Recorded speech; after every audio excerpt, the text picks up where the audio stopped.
Do you need to do 5K in less than 7 days? In this video, I'm going to show you the quickest and easiest way to do it. And I will break it down into 11 clear steps. And I will even give you free templates to make it simple. It doesn't matter if you are a beginner or already have some experience, this method will help you add thousands to your bank account. And once you do it once, you can do it again and again. I know that this might sound too good to be true, but it's not. And the strategy worked for me and it worked for hundreds of others I've helped. So just a bit background about myself. A few years back, I was in a rough spot. My bank account was at minus $500. I needed to find a way out and fast. And what I would share with you today is exactly what I did to turn things around. This is the same method that helped me grow my business, Teliosa.com, to make it $500K per month. And over the past 4 years, I've done more than $10 million in sales. So I use it to help others with 10K, 50K, and even sometimes 500K a month. And no, you don't need to be popular, have followers, or spend money on ads. It works from scratch, and it's not SMMA, it's not dropshipping, it's not trading, it's not OF, it's something you have never heard about. And most people think making money is hard, but it's really not. You just need your brain and a bit of effort. The first part is about mindset. So I won't spend too much on this because I think that I will do another video. And by the way, just let me know in the comment if you want another video on that. But for me, mindset is a huge part of my success. And so if you really want to do 5K in 7 days, you can't spend a lot of time on the mindset, but I will definitely spend at least 1 day of it. Because I know that for a lot of people, 5K sounds like a big amount, and sometimes it's like 2 months of salary. But to be able to make 5K in a week, you have to believe that it's possible. In fact, if you don't believe that it's achievable, then it won't be. You have to tell yourself that it's easy. And again, the goal isn't whatever it's actually easy or not. Of course, making 7 days from scratch, it's hard. But the goal is that you believe it is. So that's step 1, building your mindset that makes you unstoppable. Step 2. The step 2 is sell. But don't just sell anything. This is what I call sell before building. Because to make money, you need to sell something. And here is the thing. In 7 days, we don't have the time to build a product because we only have 7 days. So in these 7 days, we are going to collect 5K by selling something that doesn't exist yet. And I know that for a lot of people, it sounds counterintuitive and sometimes even risky. And it feels like we are getting ahead of ourselves. But here is why it's essential. If you don't sell first, you run the risk of spending time and energy creating something that nobody wants. And trust me, this is true for everyone, whether you are like a complete beginner or an experienced entrepreneur. I've met countless people that have done that mistake. They spend like a year on their product, and then once you have to sell it, nobody is interested. And we can take the example of Bill Gates, because when he first pitches one of the product of Microsoft, it was one of the biggest products. He hadn't built it yet. There is a well-known story where he met with IBM, who were interested in his software, and he sold it to them before he or his team has created anything. They had to pull all-nighters for weeks, maybe months to deliver it, but guess what? It worked. Gates sold an idea and then made it happen. And he is not alone, because it's exactly the same story with Richard Branson. He did it with Virgin Airlines, announcing and selling flights before the planes were ready. And I've done it myself. I've done it too with my company and with my mastermind. If I remember correctly, I sold like 10 spots before I had created anything. Why? Because it's the best way to prove that there is demand for what you are offering. And this is your proof of concept. If you can sell something 3 times, you can sell it 1,000 times. And you may wonder, why is it easier to sell something that doesn't exist? When you are talking to potential customers, they will tell you exactly what they want. You can say yes to their question about feature or service and adapt your offer based on your real feedback. And this way you are not just building a product, you are building a solution that people have already said they need. And so I sold my mastermind before it existed. I think that I bring over something like 100K before I had even started birding in. And so, yes, it puts pressure on me, but pressure is good. Pressure creates diamonds. And if for some reason you can't find a way to deliver, you can always refund the money and people will respect your honesty. What you need to avoid at all costs is spending months creating something that nobody wants. And I know, yes, it's uncomfortable to sell something that doesn't exist yet, but the most important thing is the result your customer will get, not how perfect your product looks. And I can take another example, like major artists like Taylor Swift. They sell concert tickets before they plan the shows. So sell first, create later, and that's all you go from an idea to an income. So step 3 is the research. So this is where really like the magic happens. So we have talked about why it's crucial to say something before you created it. Now let's move on to the most important step, research. If there is one part you need to get right, it's this. The question to ask is, what are we going to sell? So I can take the example of the Y Combinator, one of the top startup incubator in Silicon Valley, home to giants like Airbnb and Stripe. And the Y Combinator has a simple but powerful piece of advice: make something people want. This is really crucial because if you solve a real problem that people care about, everything else becomes easier. And since we only have 7 days, we need to keep this process simple and focused. So start by thinking of a problem you know firsthand. Why? Because the easiest problem to solve are the ones you have experienced yourself. If you have faced a challenge and found a solution, there is a good chance other people have had the same problem. And that means there is potential demand. Maybe dozens, hundreds, or even thousands of people are waiting for that solution. And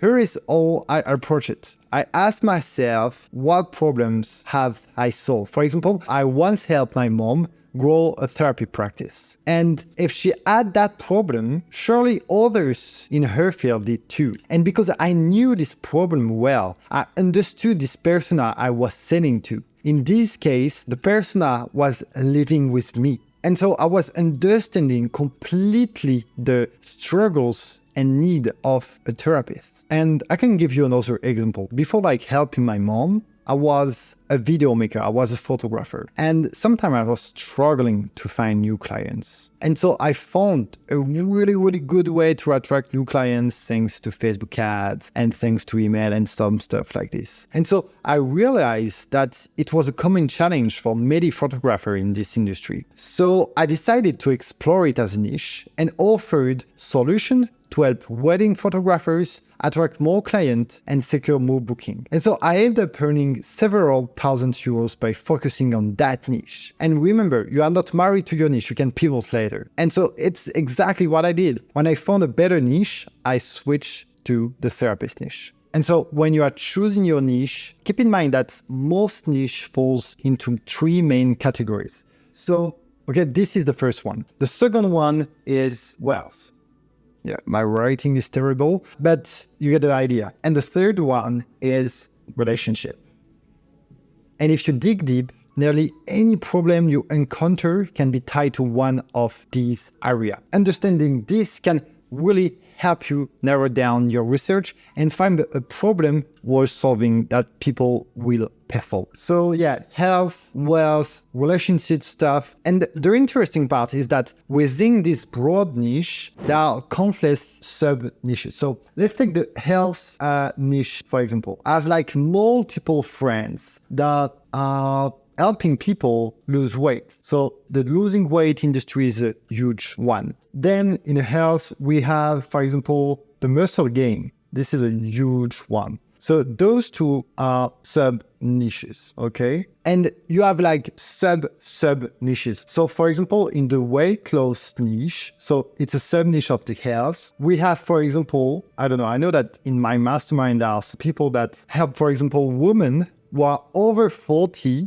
lose weight. So it's a really good niche. And what's really important to understand about niches is that the more competitive the market is, the deeper you need to go into sub-niches to stand out. A common misunderstanding is that people think a niche has to be tiny. That's not true. A niche is simply a segment or sub-segment of a larger market. How deep do you need to go depends on the level of competition you are facing and also the market you are in. So now in the wealth category, think about how people make money. It could be through real estate, for example, could be also thanks to trading, the usual one, dropshipping, SMMA, all those kind of stuff. The make money niche has been here for a long time and it will be here forever. Relationship, it's exactly the same. It's a massive niche with branches like self-relationship. We also saw relationship with others, intimate relationships, and more.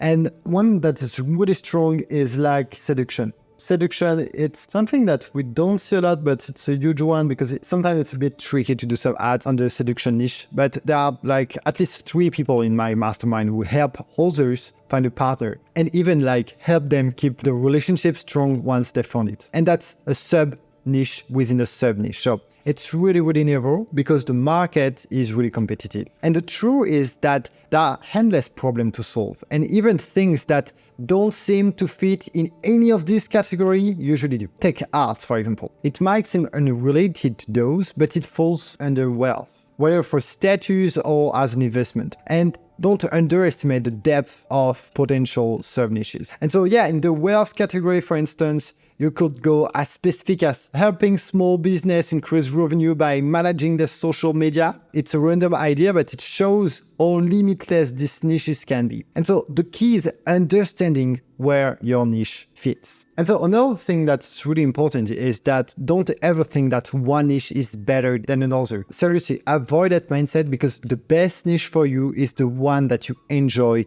and feel comfortable working in. You don't have to be widely passionate about it, but you should like it enough to stay motivated. For example, I choose psychologists and therapists as my focus because I love psychology and working with therapists.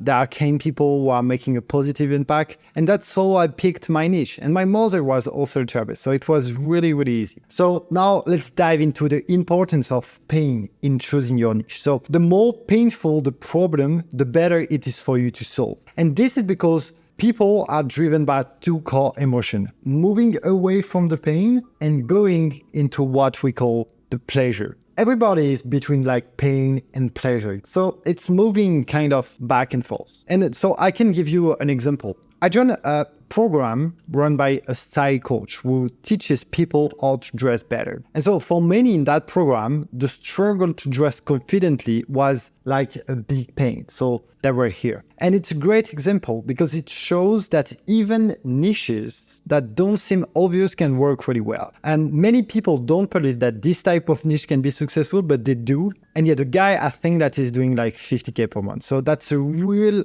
pain. Personally, I wasn't in a huge pain when I joined that program. I just wanted to elevate my style. So I was more in that side. But for example, in our niche, many of the therapists we work with are deeply motivated by their pain point. They have been trying to be successful, but they are really, really struggling. So their pain is really, really high. And so for them, becoming a successful therapist is like a life mission, something they have worked like toward for years. And if it's not working out, they are feeling real tangible pain. It's at least a 9 out of 10 on the pain scale. Now, contrast that with someone who is already making like, say, 100K a month and wants to reach like 300K a month. They might feel frustrated, but they are not desperate. They might be a little bit frustrated, but the pain is lower than the therapist that is struggling to make a living. I remember being at that point because I think that we hit plateau at 100K for like a year. And so I was a bit frustrated, but I was still happy with my life. I wasn't like my life would fall apart if I didn't hit my next goal. And so this is why niches related to core needs like seduction,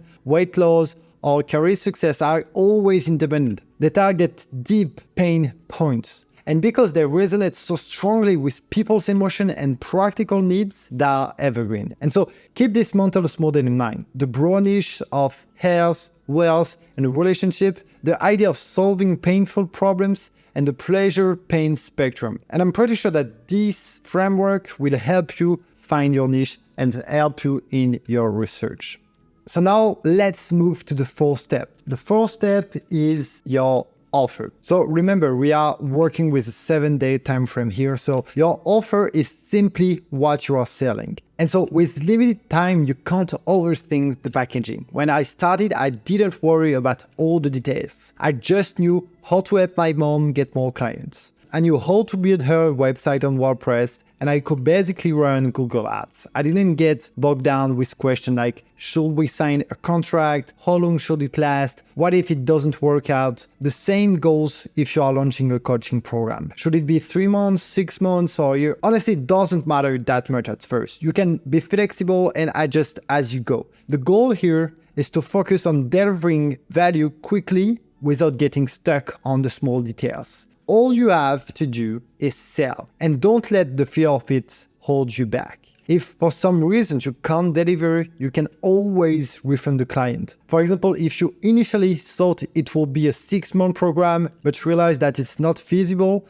it's not the end of the world. People often overthink these details. Should it be one-on-one or maybe not? Honestly, what matters is selling them what they truly want. And so when you are on a call with a potential client, we'll cover that later, you will likely get questions like, do you offer this specific service? Or can you help me with that? And your answer should be yes, as long, of course, it's within your capacity to deliver. And so the goal is to overcome the belief that selling is hard or that making money quickly is impossible. And so that brings us to the step number 5. It's one of my favorites. It's about the price. Setting the right price is one of the most common questions I get. And it's true, it's not always straightforward. And whether you are like a complete beginner or have some experience, the key here is to bring a price you are comfortable with. Because when you name your price, confidence is everything. If you're hesitant or second guessing yourself, the client will pick up on that hesitation.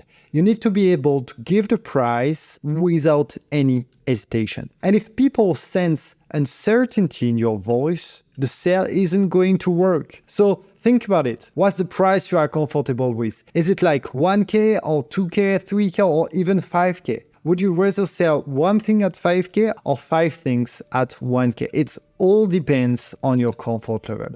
And so when I started, I thought $500 was a big deal. So I started there. And so now I sell offers was tens of thousands of dollars. And now I can confidently set a price without hesitation. And so the key is to be comfortable with the price you set and flexible with payments plans if needed. But don't overdo it. Avoid like complex payment like 12 months installments, and those can turn into a hassle. At the end of the day, it doesn't help you to reach your goal of 5K cash in your bank account quickly. So if you make 5 sales with payments plans, you will need to make even more sales to reach your goal. It can still add up fast, but start with what feels manageable for you. And so if you do offer payments plans, keep it simple. My advice is to stick to 4 to 5 monthly payment max. Anything longer can turn into a headache with follow-ups. But at the beginning, a little flexibility is fine.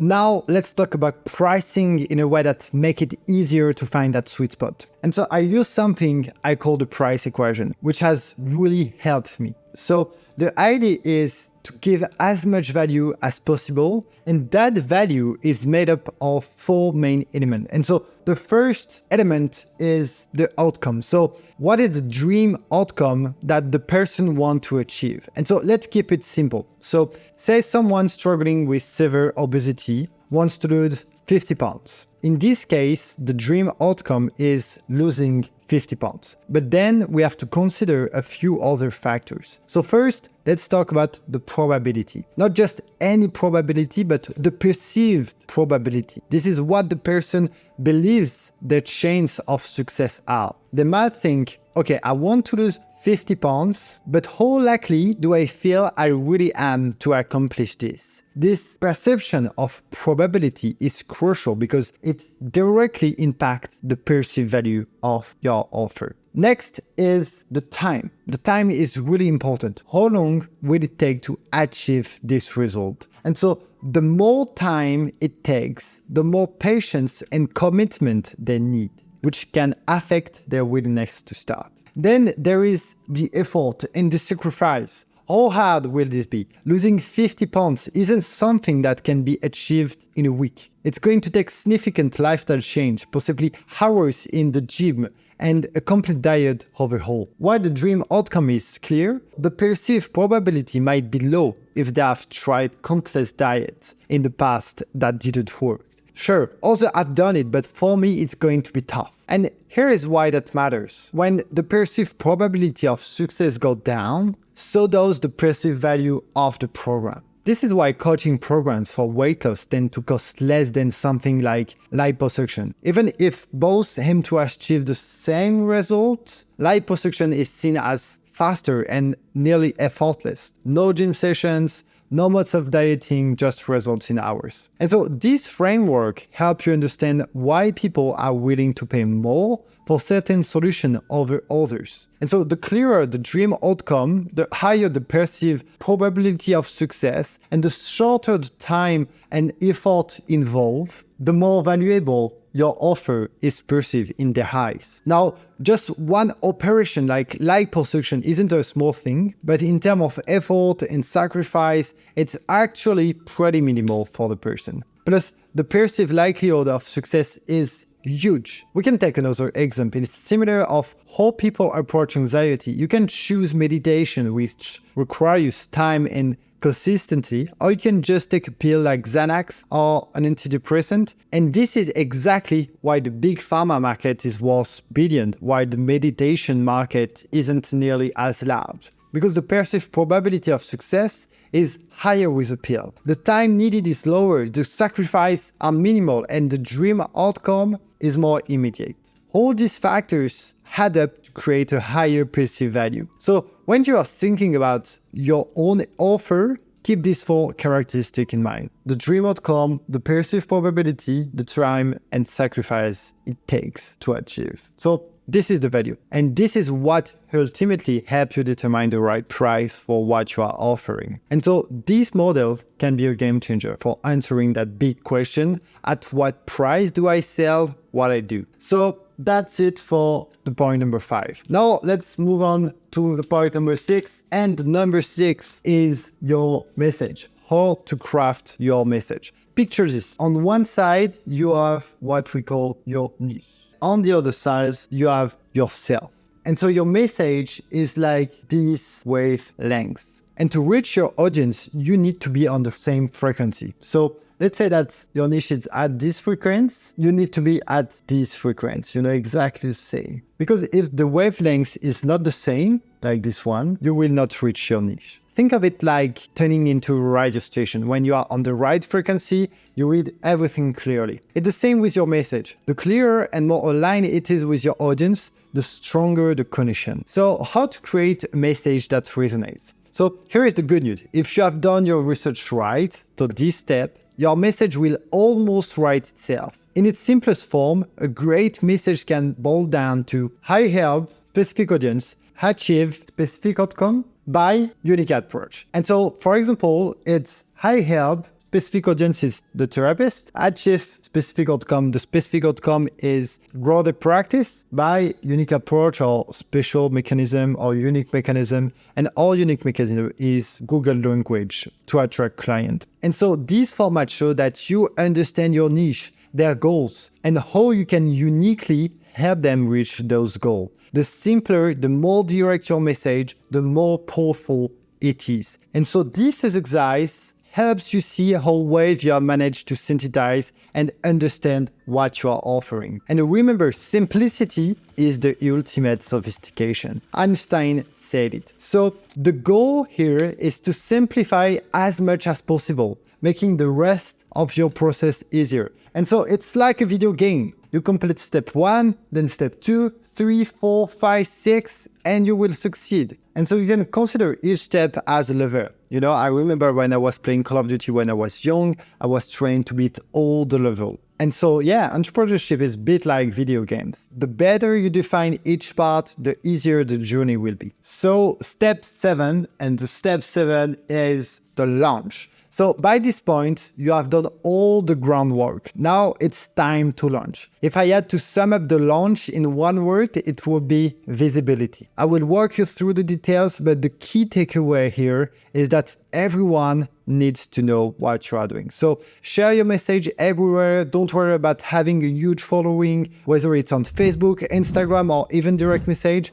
Get the word out. This is where the rule of 100 comes in. Every day, aim to do 100 outreach activities. It could be sending 100 messages, posting in groups, or sharing updates across platforms. Now, sending 100 messages might sound a lot, but in reality, it can take as little as 15 minutes. When I started, I found therapist contacts on Google My Business and sent 60 messages a day. And I remember that I reached 1,000 and Apple blocked my number, thinking I was a spam. I just called them, explain, and then block it. So even if minor issues come up, don't worry, they are manageable. And so focus on reaching out to people who know you first. Start with like contacts on Facebook, Instagram, or any former clients you have worked with. And so don't underestimate this network. It's incredibly powerful. You'd be surprised how many people who already know you will respond. And so, for example, some people I hadn't spoken to since primary school reach out with, "Oh, my mom is a therapist," or similar connection. And so people who know you already have a level of trust. So you need to use that. And so when you send out hundreds of messages, it's nearly impossible to not get an answer. And this is where you will start to see if your message is working or not. Are people engaging? If not, it may mean you need to adjust your message or redo your research. But the important part is to keep going every day and to let the whole world know what you are offering. And I know at first putting yourself out there can be intimidating. You might worry, what will people think of me now? For me, I remember posting my first message on Facebook and then I immediately closed my computer and I didn't look for 2 hours. It's normal to feel that way, but getting past it is essential. To inspire you a bit and to show you that when I started, I was truly starting from scratch. Today I'm generating 500k a month, and it all began with just a simple message. And so here is an example. So it's not me, it's my brother with Quentin. And so we sent out this first message. And so looking back at it, it was a pretty long message and not the easiest to read, but I got a lot of positive feedback, you see. I got like 82 likes. And so that first message may have been clunky, but it reached someone who later became one of my first clients and eventually one of my first students. And so, yeah, if you want, feel free to pause here. You can read it through the message in detail, but the key takeaway is that you need to get into content and monk mode for these 7 days because they will fly by. And so aim to post at least one every day, one post per day on Facebook, Instagram, LinkedIn, whatever platform you are active on, because my first client came from a mix of channels. It was, I think that one came from Facebook, another one from LinkedIn, and one through SMS. If you look at my LinkedIn profile, you did probably see similar message to the one I'm describing. It doesn't have to be perfect. It just had to be consistent. So keep showing up every day with your message. The goal is visibility and reaching out to as many people as possible. And so when you do that, the answer will come. And so you can copy paste this kind of message. It's that simple. You can take this as an example. And so here is a tip. Another example, when we launched Ascension, which is like our mastermind. And so I did exactly the same myself. We were like doing like at least 300k per month. But I started like with that.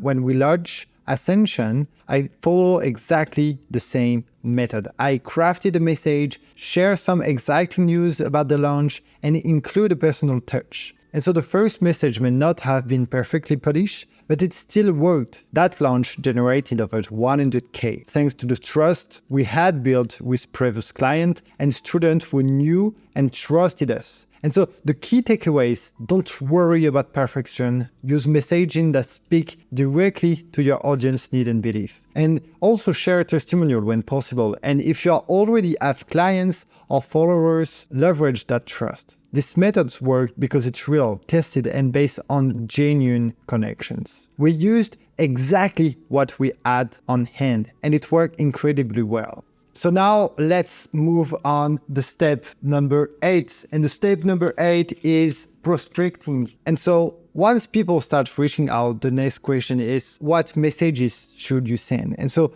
this brings us to this prospecting part. I know prospecting isn't everyone's favorite, but don't worry, it's easier than you think, especially when you have done the groundwork with a launch that resonates. And so in this video, I will not share the exact prospecting message I've used that worked really well. I will do it in another video because this video will otherwise take like 3 hours. But the most important thing with prospecting is prospect like a fanatical. One of my favorite books is Fanatical Prospecting. And yeah, I remember when I was starting, I was using exactly the launch message I show you, and I was just like sending them to everybody. And so there are like multiple stuff in prospecting phase that you can do. There are like multiple messages that you can send, but I can just give you, for example, the icebreaker I was always using, and it's always the same. And it's just like saying the name of the person you are trying to contact and just with a question mark. I know it might seem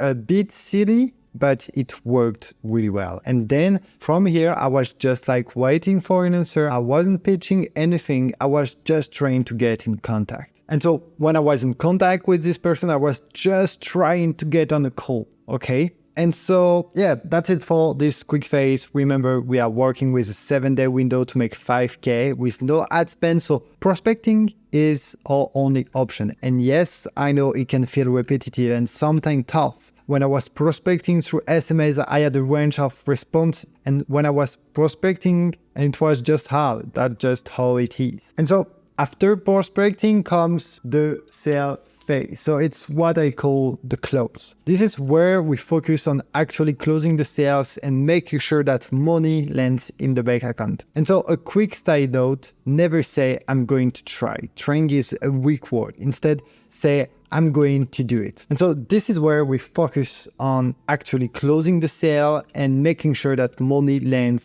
in the bank account. And so a quick side note about that. I know that for a lot of people, like being on the call, trying to close somebody, it doesn't feel natural, and it wasn't natural for me either. But that's just the way it is. You have to do things that may seem a bit hard at the beginning. Another thing that is important is that sometimes people are a bit afraid of like refunds and admin stuff because like money is moving to your bank account. But don't be afraid of that. In this phase, our goal is to unlock those first few sales. It's like surfing. The first wave is the hardest, but once you catch it, the momentum builds and everything becomes easier. So to do this, focus on making big promises. And if needed, add a guarantee to it any hesitation. And so let's dive into the selling process and make this happen. So one thing that you need to understand about sales is that it's a science of converting a stranger into a customer. So here is how it works. So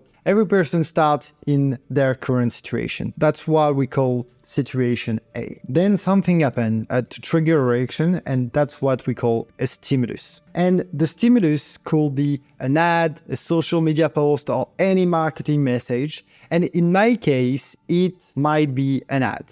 And in your case, it's going to be a message. And so the person in situation A sees your message and it sparks something in them. It resonates, it stirs a bit of agitation because it brings up something they want to change. Then there is the situation B. And so this is the desired situation they want to reach. This agitation between A and B creates movement. And so the sales process is about showing them that you are the bridge between where they are right now and where they want to be. So there are 3 steps here. First, we need to create hesitation by highlighting the current situation. Next, we create separation, showing them the gap between where they are and where they want to be. And finally, we restore coherence, explaining that the best, fastest, and simplest way to go from A to B is through your support, product, or service. And so on the sales calls, these are the key areas to focus on. And I won't go into a full sales tutorial here. That's for another video where I will break it all down in details. But remember, this is the core structure. I remind my sales team and the people I coach of this all the time. Situation A, situation B. It's essential. So what does this mean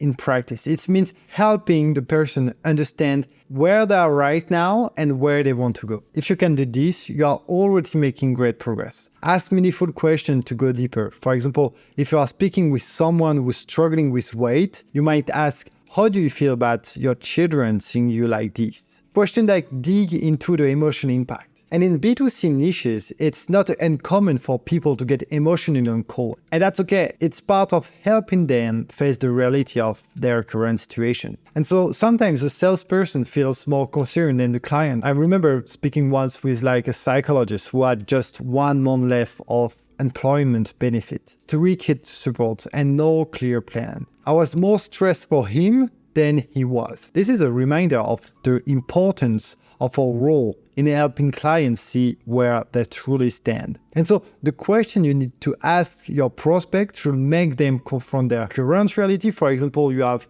X amount left in your bank account. What will you do when that runs out? Or you may not see it now, but in 2 months, if nothing changes, you are going to hit a wall. It's like they're speeding toward a crash they haven't even noticed. And so early on, I used to hesitate to ask this kind of question, but when I started, how are you managing to get by? How does it feel to turn down opportunities because you can't afford it? Things open up. So don't be afraid to dig deeper into their pain, especially if you are working in B2C niche. In B2B, it's a bit different because it's often less emotional and more focused on the logical outcome, but the principle remains the same. Understanding this process puts you ahead of most. And so good salespeople are rare. Even when I'm the customer, I rarely come across great salespeople. If you can master this, you will be amazed of what it does for your success. And so moving to step 10. The step 10 is about the admin part. I know some people worry about the law, like, I don't have a company yet. How do I manage this? When I started, I didn't know either. I was just focused on getting paid. I would just give my bank account detail, handle things with my accountant later, and keep everything straightforward. If you are new, start simple. Focus on getting money into your bank account first. And so later, when you are hitting consistent income, you can start thinking about structure.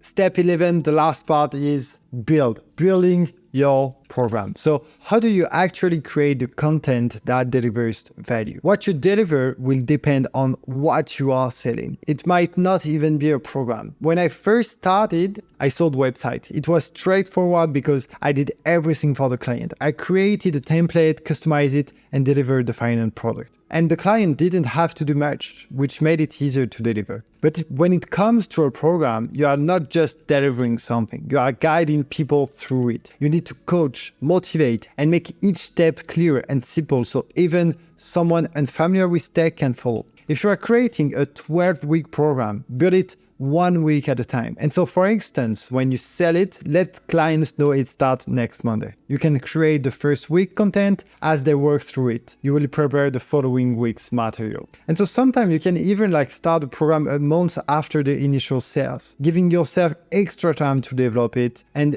in my own experience, I once scheduled a launch for Monday, but realized I needed more time. And so I messaged everyone explaining that we did start in 2 weeks instead. And everyone was perfectly fine with it. And some clients even appreciate the extra time to mentally prepare. And so when it comes to an online program, remember that value isn't just in the content itself. I like to think that it's 30% community, 30% coaching call, and 30% training content. And so with that, we have reached the end. This was the challenge, how to make 5K in less than 7 days. We covered 11 detailed steps, and I tried to provide as much value as possible. Honestly, if you follow these steps, it can be that simple. And just remember, this method works. Hundreds of students have started this way. It's a powerful skill that took me from 0 over 500K a month. And if it doesn't work for you on the first try, don't get discouraged. Start back at step 1, maybe revisit your mindset or tweak a few things, wait until a few weeks or months later, and keep refining signing your message in. Thanks for sticking with me through all 11 steps. Now go out here and make it happen.